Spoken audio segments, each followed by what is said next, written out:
why is there a shark? What am I supposed to do about that? I am bewildered, to say the least. Okay, so it's literally just shark infested waters. Like, what am I supposed? I've been spending the last few days playing the Skull and Bones open beta, and I'm really glad I did because I know now that I'm not gonna buy this game. I'm gonna give the information that you need to know in case you're trying to decide if you want to buy this game or not. I had no prior real research into this game. I don't usually like research games or see what they're all about. I literally just play them. This is a game that I knew had crossplay, and so that's always something I'm interested in, especially being on Xbox. A lot of my friends, you know, they're on PlayStation, so crossplay is always a great thing. So I'm like, okay, you know, this is a game that I have heard a little bit of buzz about. Let's see what it's about. One, I think the game looks good. The graphics are nice. The world is nice. I hate how uninteractive it is. And I say that because there's like this big world, right? And there's like so many little like islands and pieces of land, and like you can't land anywhere.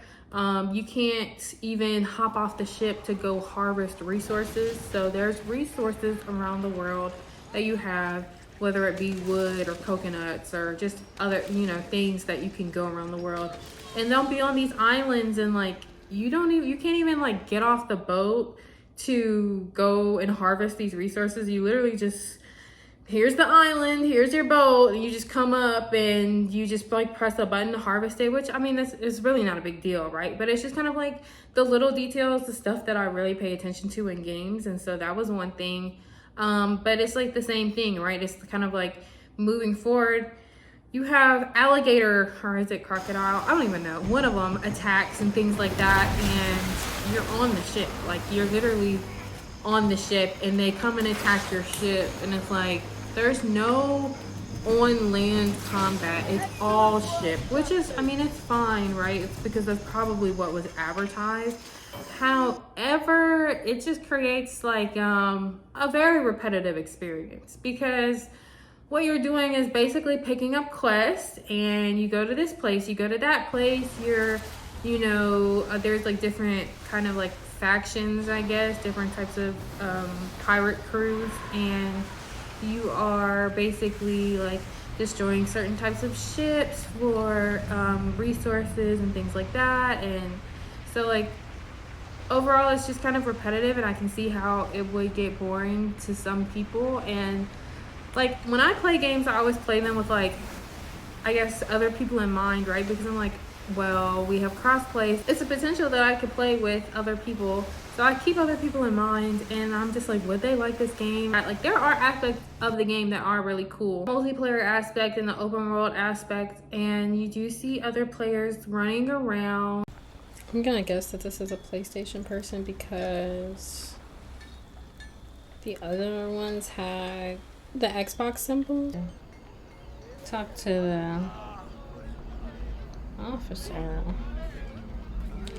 If he don't move out the way. And you can see like what they decorate their player with. You can see their ship, because you can also customize your ship.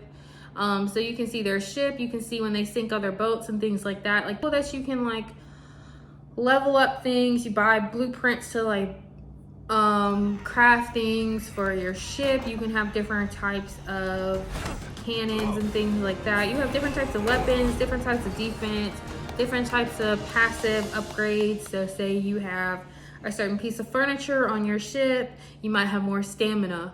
I did also like the fact that in the game you will be randomly just, you know, sailing about, and your crew will just start singing. I think that's funny, and I think it's, you know, it adds like the lightheartedness and the pirate theme to it.